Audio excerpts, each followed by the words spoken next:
ನಮಸ್ಕಾರ.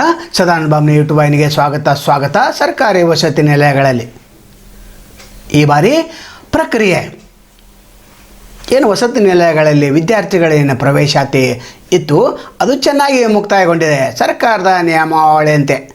ಇದನ್ನು ಬೆಳಗಾವಿ ಜಿಲ್ಲೆಯ ಹಿಂದುಳಿದ ವರ್ಗ ಅಲ್ಪಸಂಖ್ಯಾತರ ಇಲಾಖೆ ಅಧಿಕಾರಿಗಳು ಎಲ್ಲರೂ ಕೂಡಿ ಜಂಟಿ ನಿರ್ದೇಶಕರ ನೇತೃತ್ವದಲ್ಲಿ ಒಳ್ಳೆಯ ಚೆನ್ನಾಗಿ ಕೆಲಸವನ್ನು ಮಾಡಿ ಮುಗಿಸಿಬಿಟ್ರು. ಯಾರಿಗೂ ಅನ್ಯಾಯ ಆಗದಂತೆ, ಬಡ ವಿದ್ಯಾರ್ಥಿಗಳಿಗೆ ಅನ್ಯಾಯ ಆಗದಂತೆ ಪ್ರಕ್ರಿಯೆಯನ್ನು ಮುಗಿಸಿದ್ದಾರೆ.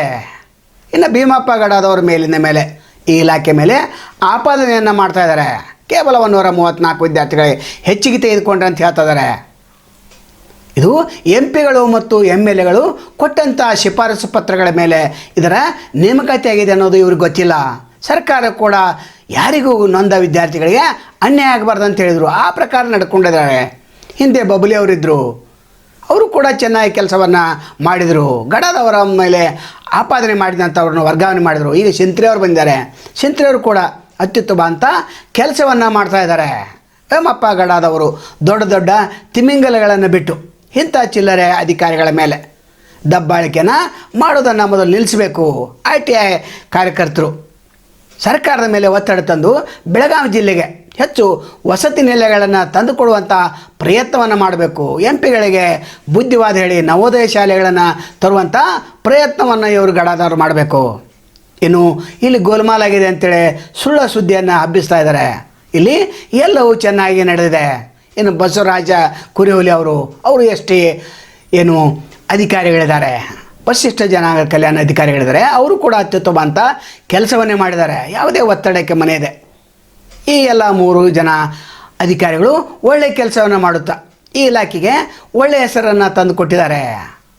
ಇನ್ನು ಮುರಾರ್ಜಿ ವಸತಿ ಶಾಲೆಗಳಿವೆ, ಅಬ್ದುಲ್ ಕಲಾಂ ವಸತಿ ಶಾಲೆಗಳು, ನಂತರ ಅಲ್ಪಸಂಖ್ಯಾತರ ವಸತಿ ಶಾಲೆಗಳು, ಸಮಾಜ ಕಲ್ಯಾಣ ಇಲಾಖೆ ವಸತಿ ಶಾಲೆಗಳು, ಅದೇ ರೀತಿ ಅಂಬೇಡ್ಕರ್ ವಸತಿ ಶಾಲೆ ನಿಲಯಗಳು. ಇಲ್ಲಿಯ ವಿದ್ಯಾರ್ಥಿಗಳು ಈ ವರ್ಷ ಪ್ರಕ್ರಿಯೆಯಲ್ಲಿ ಅತ್ಯುತ್ತಮ ಅಂತ ಪಾರದರ್ಶಕತೆಯನ್ನು ಅಧಿಕಾರಿಗಳು ಕಂಡುಕೊಂಡಿದ್ದಾರೆ. ಇಲ್ಲಿ 3 ದಿನ ಬಾಳೆಹಣ್ಣು, 3 ದಿನ ಮೊಟ್ಟೆ ಮತ್ತು 1 ದಿನ ನಾನ್ ವೆಜ್ಜನ್ನು ಕೊಡ್ತಾ ಇದ್ದಾರೆ. ನೀರಿನ ವ್ಯವಸ್ಥೆ ಚೆನ್ನಾಗಿದೆ. ಎಲ್ಲವೂ ಚೆನ್ನಾಗಿದ್ದಾಗ ಕೂಡ ಇಂಥ ಆಪಾದನೆ ಬರಬಾರ್ದಿತ್ತು. ಯಾಕಂದರೆ ಹಿಂದಿನ ಎಲ್ಲ ಅಧಿಕಾರಿಗಳು ಕೂಡ ಸರ್ಕಾರದ ನಿಯಮಗಳಂತೆ ನಡೆದುಕೊಂಡು ಬಂದಿದ್ದಾರೆ. ಇನ್ನು ಯಾರಿಗೂ ಅನ್ಯಾಯ ಆಗದಂತೆ ನೋಡಿಕೊಂಡಿದ್ದಾರೆ. ಇನ್ನು MP ಅವರು ಕೂಡ ನವೋದಯ ವಸತಿ ಶಾಲೆಗಳನ್ನು ಬೆಳಗಾವಿ ಜಿಲ್ಲೆಗೆ ಹೆಚ್ಚು ತರುವಂಥ ಪ್ರಯತ್ನವನ್ನು ನೂತನ ಶೆಟ್ಟರ್ ಅವರಾಗಲಿ ಪ್ರಿಯಾಂಕಾ ಜಾರಕಿಹೊಳಿ ಅವರು ಮಾಡಬೇಕು. ನಂತರ 18 MLAಗಳಿದ್ದಾರೆ. ನಿಮ್ಮ ಒಂದು ವಿಧಾನಸಭೆಗೆ ಕ್ಷೇತ್ರಕ್ಕೆ ಒಂದನ್ನಾದರೂ ವಸತಿ ನಿಲಯಗಳನ್ನು ತೆಗೆದುಕೊಂಡು ಬಂದರೆ ಇಂಥ ಸಮಸ್ಯೆ ಎದುರಾಗೋದಿಲ್ಲ. ಪ್ರತಿ ವರ್ಷ ಇದೇ ಸಮಸ್ಯೆ ಇದೆ, ಇದೇ ತಕರಾರಿದೆ. ಫಸ್ಟ್ ಲಿಸ್ಟ್ ಬಿಡುಗಡೆ ಮಾಡ್ತಾರೆ, ಸೆಕೆಂಡ್ ಇದೆ, ಥರ್ಡ್ ಇದೆ, ಫೋರ್ತ್ ಲಿಸ್ಟ್ ಇದೆ. ಅದನ್ನು ನಿಯಮಾವಳಿ ಪ್ರಕಾರ ಮಾಡಿದ್ದಾರೆ. ಜಂಟಿ ನಿರ್ದೇಶಕರ ಕೈಯಲ್ಲಿ ಏನೂ ಇರೋದಿಲ್ಲ. ಎಲ್ಲ ಬೆಂಗಳೂರಿನಲ್ಲೇ ಕೂತು ಕಂಪ್ಯೂಟರ್ ಪ್ರಕಾರವಾಗಿ ಅಡ್ಮಿಷನ್ ಆಗಿದೆ.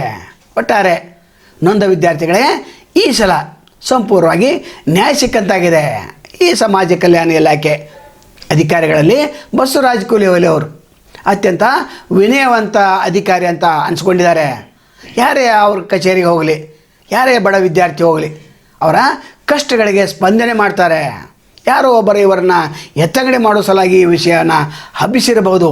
ಆದರೆ ಬಸವರಾಜ ಕುರಿಹುಲಿ ಅವರಿಗೆ ಭೇಟಿ ಆದರೆ ನೀವು ಹೇಳಿದಂಥ ಕೆಲಸವನ್ನು ಅವರು ಮಾಡಿಕೊಡ್ತಾರೆ ಅಂತ ಒಂದು ಸೌಜನ್ಯವಂತ ವ್ಯಕ್ತಿಯವರು. ಸರ್ಕಾರವು ಕೂಡ ಇಂಥ ವ್ಯಕ್ತಿಗಳಿಗೆ ಬೇಗನೆ ಪ್ರಮೋಷನ್ ಕೂಡ ಕೊಡಬೇಕು.